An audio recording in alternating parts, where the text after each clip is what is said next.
बिस्मिल्लाहिर्रहमानिर्रहीम अस्सलाम वालेकुम। आज की हमारी वीडियो केमिस्ट्री के ऊपर है, यूनिट 4 है 9th क्लास का, स्ट्रक्चर ऑफ मॉलिक्यूल्स। आज हमने इसका लेक्चर नंबर 6 करना है। आज की वीडियो में जो पहला क्वेश्चन मैं करवाने जा रहा हूँ वो है व्हाट आर इंटरमॉलिक्यूलर फोर्सेस। तो इंटरमॉलिक्यूलर फोर्सेस क्या होती हैं, आज के पहले क्वेश्चन में मैंने ब्रीफली एक्सप्लेन करना है। ये देखिए, हमारे पास हाइड्रोजन है, ये हमारे पास क्लोरीन है। ये मैंने जो है प्रीवियस लेक्चर के अंदर ब्रीफली एक्सप्लेन किया हुआ है कि इनके दरमियान में जो बॉन्डिंग है वो कैसी होती है। तो इनके दरमियान में देखें, ये हमारे पास जो है वो कोवेलेंट बॉन्ड जो है वो बनता है, सिंगल कोवेलेंट बॉन्ड जो हमारे पास फॉर्म होता है। अब हमने देखना है यहाँ पे इसके ऊपर जो है पार्शली पॉजिटिव चार्ज आ जाता है, इसके ऊपर पार्शली नेगेटिव चार्ज आ जाता है। पिछले प्रीवियस लेक्चर में मैंने आप लोगों को जो है वो बताया था। ठीक है, क्योंकि जो हमारे पास क्लोरीन है उसकी नेगेटिविटी जो है वो ज़्यादा है कंपेयर टू हाइड्रोजन। तो इसलिए जब इनके दरमियान में जब शेयरिंग हो रही होती है इलेक्ट्रॉन्स की, तो क्लोरीन क्या करता है, क्योंकि उसकी इलेक्ट्रोनेगेटिविटी ज़्यादा है हाइड्रोजन से, तो वो इलेक्ट्रॉन को क्या करेगा, स्लाइटली अपनी तरफ क्या करेगा, अट्रैक्ट करेगा। जब वो इलेक्ट्रॉन्स को अपनी तरफ अट्रैक्ट करेगा, ज़्यादा फोर्स के साथ अपनी तरफ अट्रैक्ट करेगा, तो उसके ऊपर स्लाइटली नेगेटिव चार्ज आ जाएगा, क्योंकि उसके पास इलेक्ट्रॉन्स जो है वो स्लाइटली ज़्यादा हो गए हैं। और हाइड्रोजन क्योंकि उसकी जो फोर्स ऑफ अट्रैक्शन है, उसकी जो इलेक्ट्रोनेगेटिविटी है वो कम है, इसलिए उसके ऊपर स्लाइटली पॉजिटिव चार्ज जो है वो आ जाता है। ये मेरा जो प्रीवियस लेक्चर था जिसके अंदर मैंने पोलर कोवेलेंट बॉन्ड जो है वो समझाए थे, उसके अंदर मैंने ब्रीफली जो है एक्सप्लेन किया था। तो ये हमारे पास हाइड्रोजन क्लोराइड के दरमियान में जो बॉन्डिंग बन रही है। तो ये देखें, ये जो हमारे पास बॉन्ड बना हुआ है, ठीक है, इसको क्या बोलते हैं, इसको बोलते हैं केमिकल बॉन्ड।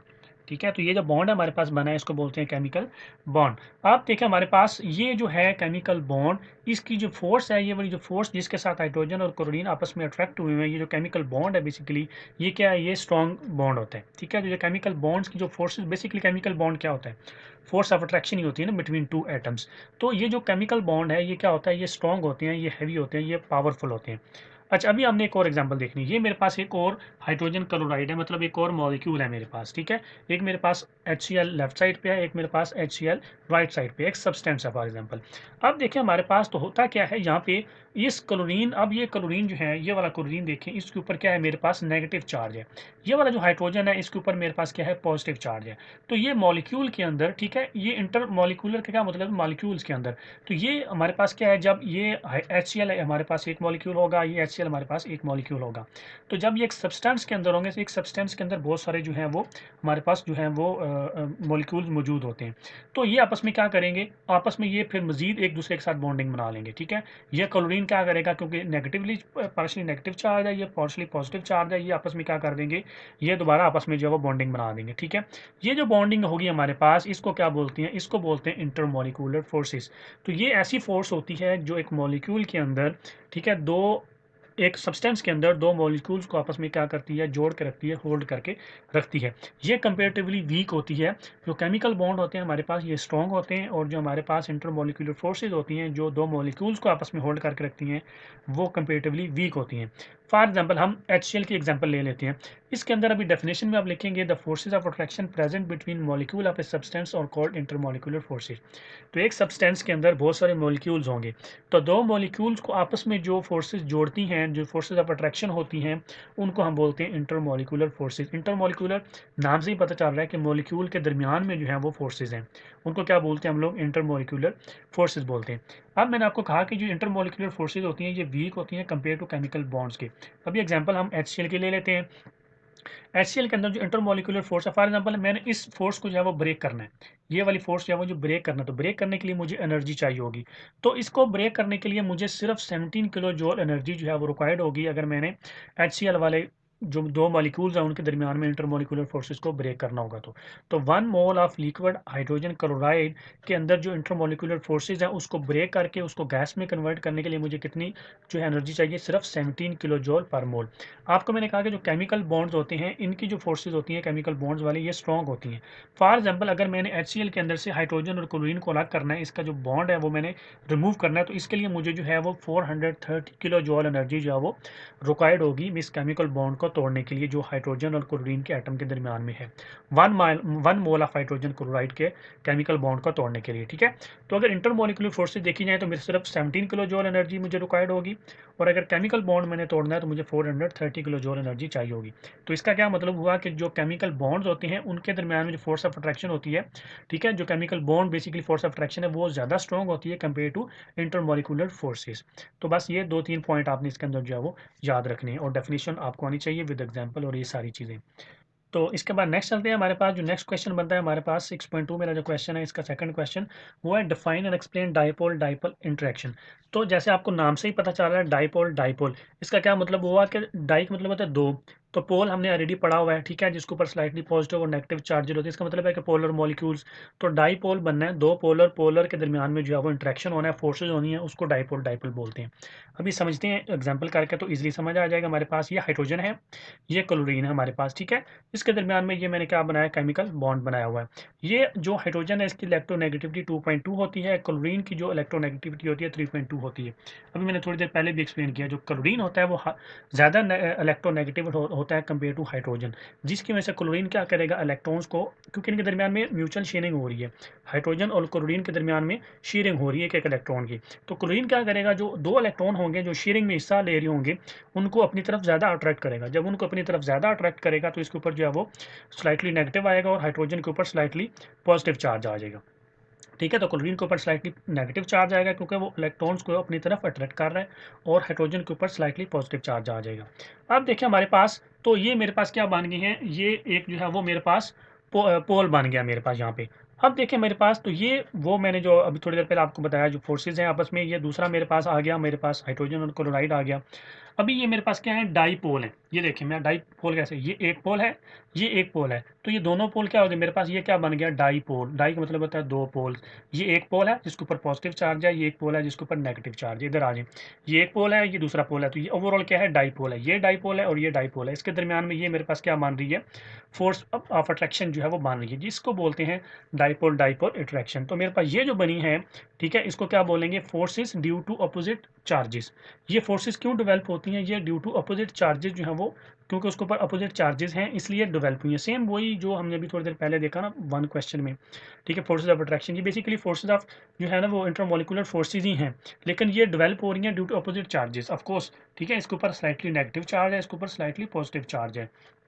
अब देखिए, these forces are called dipole dipole forces. तो ये जो फोर्सेज हैं इनको क्या बोलते हैं, डाइपोल डाइपोल इंटरेक्शन बोलते हैं इसको, ठीक है। इंटरमोलिकुलर फोर्सेज भी इनको जो है वो हमने अभी थोड़ी देर पहले देखा कि इनको इंटरमोलिकुलर फोर्सेज भी जो है वो पढ़ते हैं।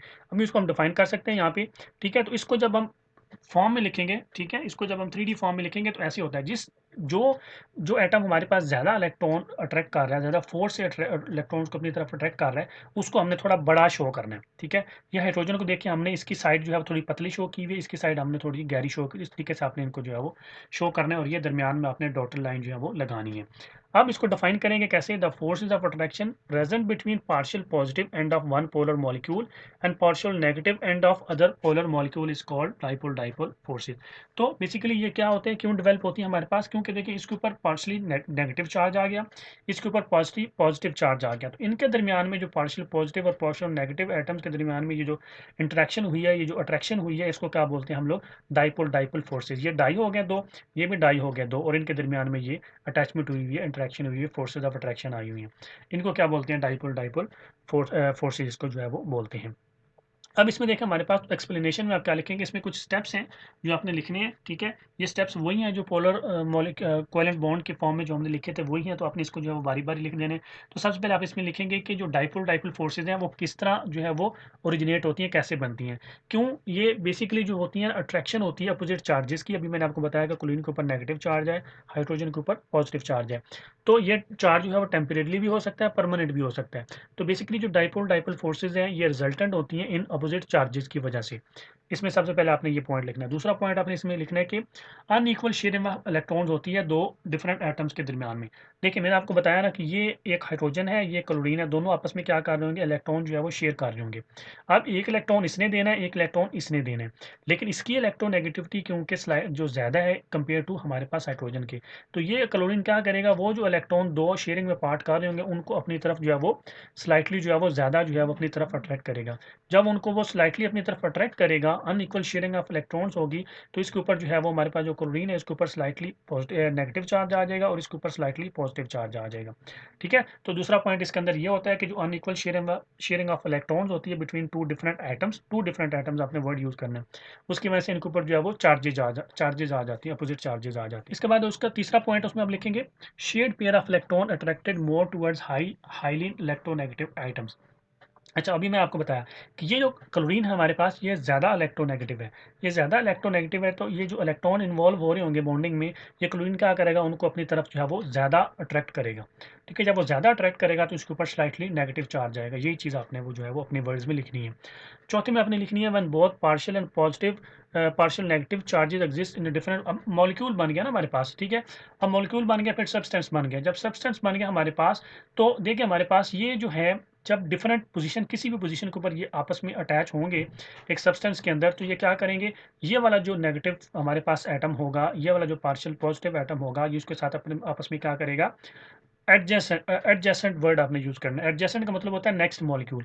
ये हमारे पास एक मॉलिक्यूल है, इसका जो बिल्कुल नेक्स्ट मॉलिक्यूल होगा, इन दोनों के आपस में जो अपोजिट चार्जेस होंगे, वो आपस में क्या करेंगे, इंट्रैक्शन बनाएंगे। ठीक है, आपस में जो है वो अट्रैक्शन बनाएंगे, उसको क्या बोलते हैं, डाइपोल डाइपोल इंट्रैक्शन बोलते हैं।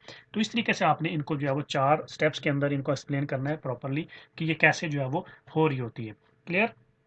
तो अब इसके बाद नेक्स्ट चलिए, हमारे पास जो तीसरा क्वेश्चन इसमें बनता है वो है define and explain hydrogen bonding. तो हाइड्रोजन बॉन्डिंग क्या होती है, उसको डिफाइन और एक्सप्लेन करना है। ये भी जो है वो बड़ी इंटरेस्टिंग और बड़ी इजी है। हमारे पास ये देखिए ऑक्सीजन है, ये ऑक्सीजन एक इसने हाइड्रोजन के साथ बॉन्डिंग बनाई हुई है, एक इसने दूसरे हाइड्रोजन के साथ बनाई हुई है। तो हमारे पास क्या बना हुआ है, हमारे पास H2O बना हुआ है, मतलब हमारे पास जो है वो वाटर बना हुआ है। इसमें देखिए तो जो ऑक्सीजन है उसकी इलेक्ट्रोनेगेटिविटी ज़्यादा है कंपेयर टू हाइड्रोजन। तो इसका क्या मतलब हुआ कि ऑक्सीजन जो है उसके ऊपर स्लाइटली नेगेटिव चार्ज आएगा, और जो हाइड्रोजन है उनके ऊपर स्लाइटली पॉजिटिव चार्ज आएगा। तो हाइड्रोजन के ऊपर स्लाइटली नेगेटिव आ गया, इस हाइड्रोजन के ऊपर स्लाइटली पॉजिटिव, इस हाइड्रोजन के ऊपर स्लाइटली पॉजिटिव जो है मेरे पास चार्ज आ गया। अब देखिए हमारे पास तो एक और मेरे पास वाटर मॉलिक्यूल है, एक और वाटर है मेरे पास H2O। सेम उसके ऊपर ऑक्सीजन के ऊपर नेगेटिव चार्ज है, हाइड्रोजन के ऊपर पॉजिटिव है, और दूसरे हाइड्रोजन के ऊपर भी पॉजिटिव है। अब ये दो मॉलिक्यूल्स आपस में इंटरेक्ट करेंगे। जब ये दो मॉलिक्यूल्स आपस में इंटरेक्ट करेंगे, ठीक है, बॉन्डिंग बनाएंगे, फोर्स ऑफ अट्रैक्शन से अटैच होंगे, तो इनके रिजल्टेंट में हाइड्रोजन बॉन्डिंग बनती है। अब होता है क्या, बेसिकली देखिए मेरे पास ये ऑक्सीजन के पास दो जो है वो इलेक्ट्रॉन खाली पड़े हुए हैं। ऑक्सीजन के पास जो है वो उसके आउटरमोस्ट शेल के अंदर कितने इलेक्ट्रॉन होते हैं, 6 इलेक्ट्रॉन जो है वो उसके पास होते हैं। इसमें से देखिए हमारे पास तो दो तो ये बन गए, एक हाइड्रोजन का एक ऑक्सीजन का, दो ये हो गए, एक इसका और इसका, दो ये हो गए, दो दो चार हो गए, पीछे कितने बच गए, दो। इसका मतलब है इसके पास एक लोन पेयर ऑफ इलेक्ट्रॉन जो है वो अवेलेबल है, मतलब दो इलेक्ट्रॉन इसके पास ऑक्सीजन के पास अवेलेबल है। ये दो ऑक्सीजन जिसके पास अवेलेबल, दो इलेक्ट्रॉन जिसके पास अवेलेबल होंगे, और उसका चार्ज नेगेटिव होगा, और उसके साथ हमारे पास हाइड्रोजन होगा। ठीक है, दूसरा मॉलिक्यूल उसका एटम हमारे पास क्या होना चाहिए, हाइड्रोजन होना चाहिए। और इसका जो हमारे पास एटम होगा उसके ऊपर एक तो नेगेटिव चार्ज होगा, दूसरा उसके पास दो इलेक्ट्रॉन मौजूद होने चाहिए। तो इनके दरमियान में अब फोर्स ऑफ अट्रैक्शन जो है वो डेवलप होगी। ठीक है, इस तरीके से ये force of attraction comparatively dipole dipole से ज़्यादा स्ट्रॉन्ग होगी, क्योंकि इसके अंदर इसके पास दो इलेक्ट्रॉन भी मौजूद हैं, और इनके ऊपर जो है वो अपोजिट चार्जेस भी मौजूद हैं। तो इस तरीके से ये जो इनके दरमियान में ये फोर्स ऑफ अट्रैक्शन डेवलप हुई है, ये जो बॉन्डिंग डेवलप हुई है ये वाली, इसको बोलते हैं हाइड्रोजन बॉन्डिंग। और ये बेसिकली क्या है, ये फोर्स ऑफ अट्रैक्शन है due to partial positive hydrogen atom with highly electronegative. ठीक है, अब हमारे पास जो है ना ये वाला जो ऑक्सीजन होगा, ये वाला कोई भी होगा जो एटम इधर होगा, वो हाईली इलेक्ट्रोनेगेटिव होना चाहिए। ठीक है, नॉर्मल इलेक्ट्रोनेगेटिव नहीं होना चाहिए, अच्छा खासा इलेक्ट्रोनेगेटिव होना चाहिए। इस हाइड्रोजन की कंपेयर टू दिस हाइड्रोजन, वो अच्छा खासा इलेक्ट्रोनेगेटिव होना चाहिए। उसमें हमारे पास कौन कौन से हो सकते हैं जो हाईली इलेक्ट्रोनेगेटिव हैं, ऑक्सीजन हो सकता है हमारे पास, ठीक है, नाइट्रोजन हो सकता है हमारे पास, या फ्लोरीन हो सकता है हमारे पास। ठीक है, तो नाइट्रोजन, ऑक्सीजन या फ्लोरीन में से एक होना चाहिए इसके अंदर, और उसके साथ हमारे पास दूसरे मॉलिक्यूल के अंदर हमारे पास हाइड्रोजन इधर अवेलेबल होना चाहिए, और जो हमारे पास यहाँ पे एटम अवेलेबल होगा उसके पास दो इलेक्ट्रॉन भी होने चाहिए। तो इनके दरमियान में जो बॉन्डिंग बनेगी उसको क्या बोलेंगे हम, हाइड्रोजन बॉन्डिंग बनेंगे। तो आप यहाँ पे डिफाइन कर सकते हैं, इसको आप लिखेंगे the forces of attraction present between partial positive hydrogen atom. Hydrogen atom क्या है हमारे पास, ये positive positive hydrogen partial positive hydrogen atom of one molecule, इस मॉलिक्यूल का ये आ गया हमारे पास hydrogen, and highly electronegative atom of other molecule, ये अदर मॉलिक्यूल है हमारे पास, इसका ये हाईली इलेक्ट्रोनेगेटिव एटम है हमारे पास। ठीक है, तो पार्शियल पॉजिटिव, एक इस मॉलिक्यूल का पार्शियल पॉजिटिव हाइड्रोजन एटम, और दूसरे मॉलिक्यूल का हाईली इलेक्ट्रोनेगेटिव एटम हमारे पास, जब ये आपस में दोनों इनके दरमियान फोर्स ऑफ अट्रैक्शन होगी, और उस बॉन्डिंग हमको क्या बोलेंगे, हाइड्रोजन बॉन्डिंग। तो यहाँ पे देखिए हमारे पास जो हाइड्रोजन बॉन्डिंग है उसके होने के लिए हमारे पास कुछ कंडीशन है जो मेट होनी जरूरी है। दो कंडीशन है, मैंने ऑलरेडी एक्सप्लेन कर दी यहाँ पे। तो इसमें से जो पहली कंडीशन हमारे पास हाइड्रोजन बॉन्डिंग होने के लिए जरूरी होती है, उसके अंदर जो मॉलिक्यूल्स होते हैं, एक हाइड्रोजन एटम होना जरूरी है उसके अंदर, और वो हाइड्रोजन एटम बॉन्डिंग करेगा हाईली इलेक्ट्रोनेगेटिव एटम के साथ। हाईली इलेक्ट्रोनेगेटिव एटम का मतलब है कि नाइट्रोजन, ऑक्सीजन या फ्लोरीन। ठीक है, अभी हमारा देखें तो ये हाइड्रोजन पार्शियल पॉजिटिव हाइड्रोजन था और ये हमारे पास ऑक्सीजन था जो कि हाईली इलेक्ट्रोनेगेटिव है। तो इधर एक हाईली इलेक्ट्रोनेगेटिव होना चाहिए और दूसरा हमारे पास हाइड्रोजन होना चाहिए, ये पहली कंडीशन है। ठीक है, इधर हाइड्रोजन और इधर जो है हमारे पास highly electronegative atom, nitrogen, oxygen या फ्लोरीन। अच्छा, दूसरी कंडीशन क्या होती है हमारे पास, मैंने अभी आपको बताया। दूसरी कंडीशन होती है कि जो मॉलिक्यूल है, जो हाईली इलेक्ट्रोनेगेटिव एटम होगा, ठीक है, उसका जो इसको उसके पास एक लोन पेयर ऑफ इलेक्ट्रॉन होना चाहिए। जो सेकंड मॉलिक्यूल होगा, एक तो होगा ना हमारे पास हाइड्रोजन, एक मॉलिक्यूल से आएगा हाइड्रोजन हाइड्रोजन दूसरे मॉलिक्यूल से आएगा हमारे पास हाईली इलेक्ट्रोनेगेटिव एटम। ये जो दूसरा हमारे पास मॉलिक्यूल होगा जिसमें से हमने हाईली इलेक्ट्रोनेगेटिव एटम उठाना है, इसका जो ये जो एटम होगा इसके इसके पास लोन पेयर ऑफ इलेक्ट्रॉन मौजूद होने चाहिए। ठीक हो गया, तो इसके पास क्या होना चाहिए, लोन पेयर ऑफ इलेक्ट्रॉन मौजूद होना चाहिए। जिस तरह अभी इसके बाद देखें तो दो हमारे पास क्या है, इलेक्ट्रॉन जो है वो मौजूद हैं। ठीक है, तो इस तरीके से इसके पास दो लोन पेयर ऑफ सॉरी एक लोन पेयर ऑफ इलेक्ट्रॉन जो मौजूद होना चाहिए, मतलब दो इलेक्ट्रॉन मौजूद होने चाहिए। और ये जब इस हाइड्रोजन के साथ बॉन्डिंग बनाएगा तो हमारे पास जो है वो हाइड्रोजन बनेगी। तो दो कंडीशन है। पहली कंडीशन है कि एक मॉलिक्यूल के पास हाइड्रोजन एटम होना ज़रूरी है और वो बॉन्डिंग बना रहा हो हाईली इलेक्ट्रोनेगेटिव एटम के साथ। दूसरी कंडीशन होती है हमारे पास जो हाईली इलेक्ट्रोनेगेटिव एटम होगा उसके पास लोन पेयर ऑफ इलेक्ट्रॉन होना भी ज़रूरी है।